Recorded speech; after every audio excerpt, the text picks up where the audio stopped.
Hello and welcome to the X-Files Revisited, where I look at and break down every episode in this series. Today we're looking at one of the best episodes in the entire series in my opinion, Beyond the Sea, episode 13 of season 1. Debuting on the Fox network on January 7th, 1994, Beyond the Sea follows Agent Scully as she follows the psychic predictions of a death row inmate in the hopes of finding two kidnapped college students. Now this episode is so good that I recommend you go watch it first if you've never seen it. With that out of the way, let's begin. The episode starts at Scully's place shortly after Christmas.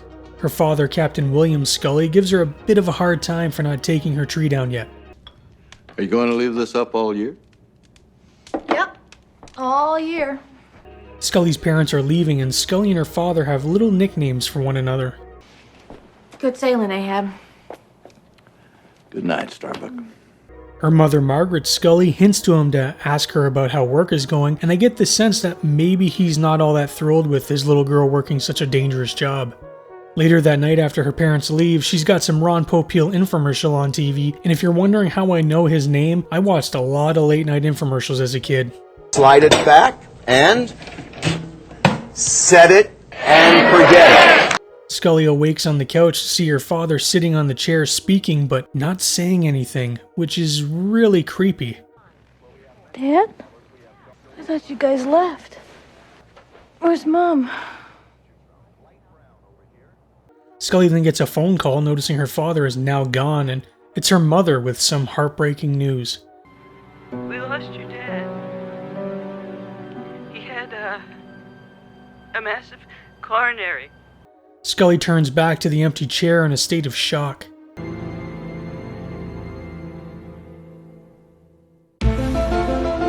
We're at Jackson University in Raleigh, North Carolina, as a couple college kids are getting a little handsy in their car. Get a room, guys. Their little party gets interrupted, however, as a police officer wants them out of the vehicle.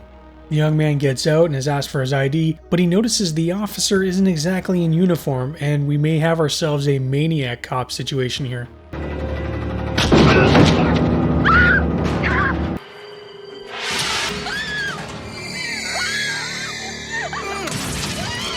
We're at FBI headquarters as Mulder is looking at the file of a serial killer by the name of Luther Lee Boggs. He's startled by Scully, who gives him a little rib.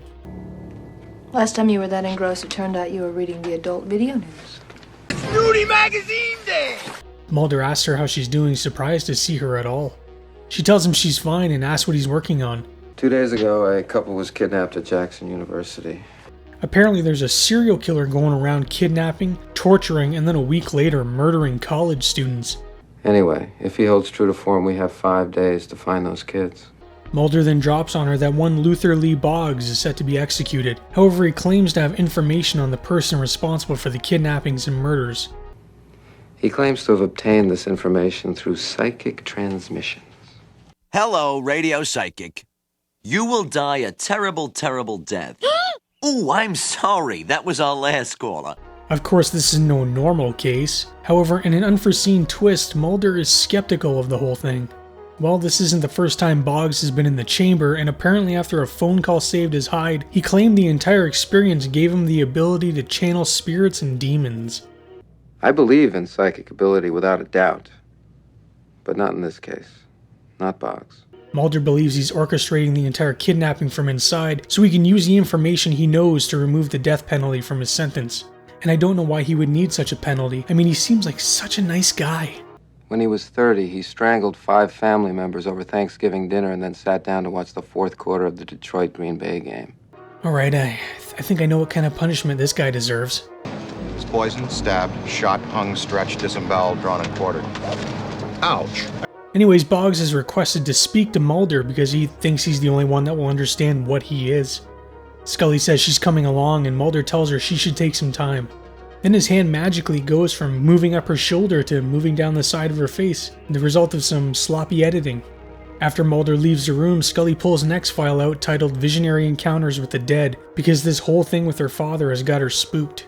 At his funeral, his ashes are being spread in the water and Scully believes he deserved a better send-off.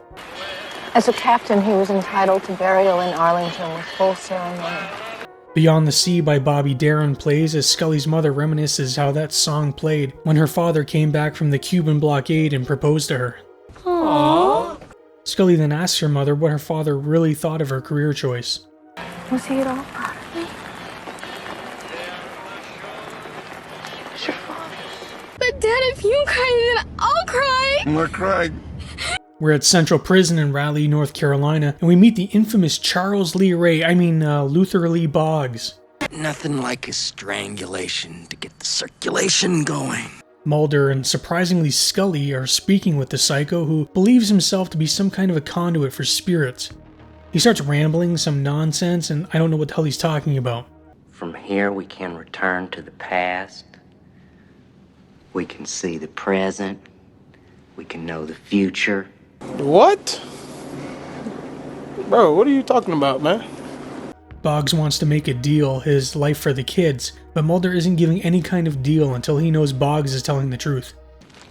I want to believe. Boggs takes the cloth from Mulder and gives a performance that would rival the BS of John Edwards. It's a Kenny. Kenny says hi. Boggs gives them alleged information of where the kidnapped teens are being held, but Mulder doesn't look like he's buying any of it. An angel of a stone. Waterfall. Waterfalling. Being a fake psychic must be exhausting, but Mulder lets him in on a little secret. Tore this off my New York Knicks t-shirt. It has nothing to do with the crime. The agents get up to leave, but then this happens. Somewhere beyond the sea, somewhere waiting for me. Scully sees the image of her father, and Boggs, as if her father is speaking through him, calls her Starbuck and asks if she got his message. Scully, clearly shook up over what she witnessed, meets back up with Mulder, who thinks Boggs did something. Mulder tells Scully to go back to the motel. He knows Boggs is a fraud and will interrogate him further, but Scully is still shook up over what she saw. Sure, we'll kiss just as before. On her way back, Scully remembers what Boggs said about the location of the kidnapped kids. Not a waterfall. She turns down an alley where she finds a door to a condemned building ajar. In what is probably not her brightest move, she goes inside alone without informing anyone. Scully finds a bunch of candles on the ground, and when she is checking out a bracelet of some kind, she notices coat hangers which Boggs mentioned were being used to beat the kidnapped victims.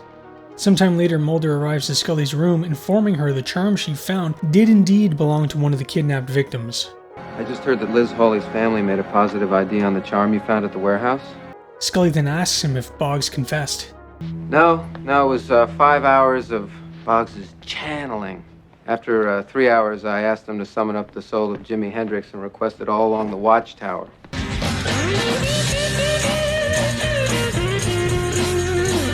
She confesses to Mulder that she lied about how she found the warehouse.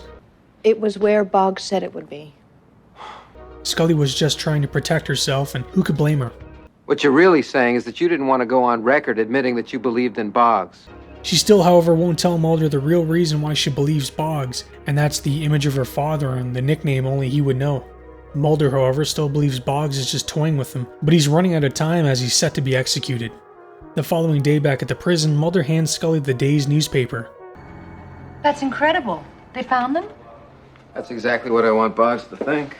Oh, that clever Mulder, though, had the fake paper made up to fool Boggs and hopefully get him to contact his supposed accomplice. Boggs gets his paper and 2 hours later is given phone privileges. Mulder gets a call on his phone and it's Boggs. How come you don't believe me? Mulder tells Boggs to tell him where the kids are, and Boggs feigns distress. Scully then tells Mulder that even if it is all a setup, they only have 3 days to find the kids and 4 until Boggs is executed, so they have to make a deal. The agents meet with Boggs, who starts giving them details of the kidnapper. Small, thin, late 20s. Skull, human skull. Boggs tells the agents he's at a small boathouse by Lake Jordan, but before they go, he gives Mulder a stern warning. We see you down, and your blood spills on the white cross. The kidnapper is about to strike his victims when he notices law enforcement moving in. Scully deals with one of the kids while the others search for the man and the other victim. Mulder notices a figure on a boat when he's suddenly shot. Federal agent! Mulder! The boat takes off as Scully rushes to Mulder's aid. She notices something rather eerie though, that being the white cross Boggs told Mulder to stay away from. Mulder is rushed to the hospital and Scully just looks mentally exhausted. The young girl they managed to save is shown photos of men that may be the kidnapper.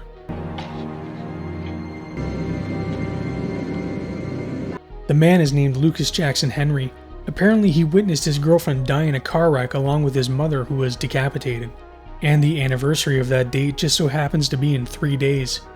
Then the detective tells Scully he believes Lucas and Boggs may have been partners. Scully, fueled with her newfound knowledge, decides to have a little chat with Boggs. Well, I came here to tell you that if he dies because of what you've done, 4 days from now, nobody will stop me from being the one that'll throw the switch and gas you out of this life for good, you son of a bitch! Damn! And holy shit does she tear him a new one. But then Boggs just starts messing with her, bringing up childhood memories and letting her speak to her father. Starbuck. But Boggs cuts that off real quick and he wants his deal. Boggs recounts the last time he was on death row. His family he murdered watched him eat his last meal, and the spirits of those he killed watched as he was brought before the chamber. And their horror that I made them feel when I killed them. Boggs tells her if he doesn't get his deal, she never speaks to her father again, and they'll never find the boy. If I die, that boy goes to that cold, dark place. Scully meets with a recovering Mulder, who is still insistent that this whole thing was a setup to get to him. Scully then meets with Boggs, telling him he has his deal. Thank you, ma'am. She asks him to tell her where the boy is, and he does his psychic shenanigans and tells her he is at an old condemned building, the Blue Devil Brewery. Scully is about to tell Boggs that he's a fraud, however he cuts her off.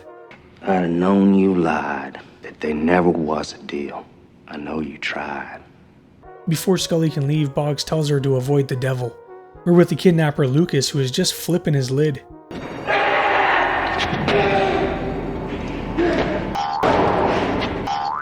He's nearly about to cleave this kid's head off when Scully and other FBI agents show up. Scully shoots him in the arm and then gives chase while the others tend to the kid. One of the agents runs up some steps and is taken out by a bucket. Scully follows after Lucas and stops when she sees the devil on the wall like Boggs warned her.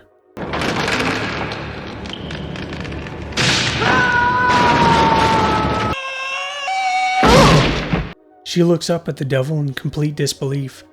The following day, Scully meets Boggs back at the prison and tells him she believes that if you had orchestrated this kidnapping, Lucas Henry would have been aware of the danger you warned me about. Boggs tells her he knows the real reason she's there. She wants her father's message. He says she can have it tonight, as his witness when he's in the chair. Boggs is once again walking down death row, surrounded by the spirits of those he killed. He's placed in the chair, but Scully, however, isn't there. Instead, she's with Mulder trying to rationalize everything she experienced. If he knew that I was your partner, he could have found out everything he knew about me, about my father. But Mulder asks, after everything she's seen, all the evidence, why can't she believe? I'm afraid to believe. You couldn't face that fear, even if it meant never knowing what your father wanted to tell you. But I do know. How? He was my father. And that, my friends, is Beyond the Sea. My god, words cannot describe just how good this episode is. Even doing this video was a task because you just get sucked in. The acting is top notch as Jillian really stepped her game up for this. I mean, how could you not when you're across from one of the most talented and underrated actors ever in Brad Dourif? There are some genuinely creepy moments throughout the episode, with the very beginning being one of the strongest. It's also a very emotional episode and you really feel Scully's loss. This is as perfect of an episode as there possibly could be. Definitely in my top 10 of this series as a whole. IMDb currently has it at an 8.6 out of 10, but no, scratch that, we're changing that to a 10. The episode originated from a book co-executive producer Glenn Morgan read about encounters women had with deceased male family members shortly after their deaths. According to writing partner James Wong, the book said that 75% of widows within 3 months have a vision of their husband, and 35% of mothers see their sons. A lot of the drama surrounding Scully's family came from Glenn Morgan's own personal experience of watching his mother's reaction to the loss of her own father. Chris Carter had to fight to get Brad Dourif for the role of Boggs. Dourif was obviously much more expensive than the usual guest star, but Carter knew he would be perfect. Chris called the Fox president at the time, Peter Roth, to plead his case for Dourif. Roth agreed to hiring the veteran actor, but mostly because he wanted to get back to his food. Brad Dourif played the role of Luther Lee Boggs. When he was first asked to play the part, he refused as they only gave him 4 days to prepare for the role. However, they decided to give him an extra week, so he took the part. Between takes, Brad would do these deep breathing exercises that would turn his face bright purple. He got his start back in the 1975 film W.W. and the Dixie Dance Kings, but his big break came in the 1975 One Flew Over the Cuckoo's Nest, which earned him a Golden Globe for Best Acting Debut and an Oscar nomination for Best Supporting Actor. While he's had a long and storied career, he will probably be best known for voicing the homicidal doll Chucky in the Child's Play film series. Beyond the Sea is top-tier X-Files and makes a lot of the other episodes, whether good or not, almost look subpar because it's just on another level. Next up, however, is one that I'm sure will get some people on Twitter upset as we look at Gender Bender. Thank you for watching and stay spooky. Agent Scully is looking for a serial killer. I know what you want. And the most notorious prisoner on death row. You're putting yourself in danger. Is the only one who can help her. He could have been setting you up. You could be dead right now. The X-Files. He's getting ready to kill. An all-new episode, Friday at 9, 8 Central.